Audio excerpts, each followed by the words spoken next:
Сәлем достар, бүгін бізді басты гриль жағдайында пісіріп көреміз. Ол үшін бізге паприка мен қосылған приправа, тұз и өсімдік майы.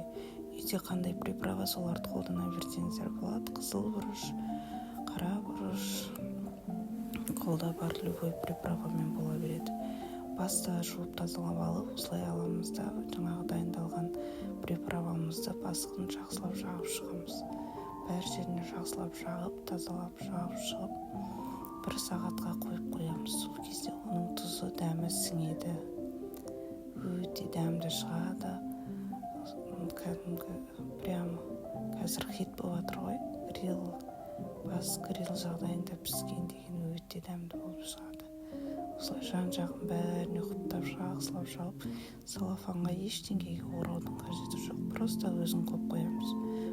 1 сағат өтті. 1 сағаттан кейін пленкаға, гриль салатын пленкамызға, пищевой пленкаға арнайы, екі жағын менде метражный арнайы, өзім қаншалықты керегін қырқып алып отырамын. Осының ішіне әдемі басты саламыз.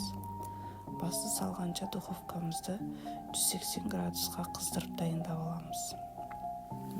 180-200 градус, менде мощность қатты болғаннан кейін 180 градуста 1 сағатта піседі. Осылай дайындап духовкамызға саламыз. Процесс болып жатқан бітті. Мына басымыз біздің дайын болды. 1 сағат өткеннен кейін басты осылай ашып көреміз. Үлбіреп, жұмсақ болып піседі. Миына дейін піседі. Осылай басты алып, өзіміз отбасыларыңызбен жеп көрсеңіздер болады. Өте дәмді болады. Ас болсын.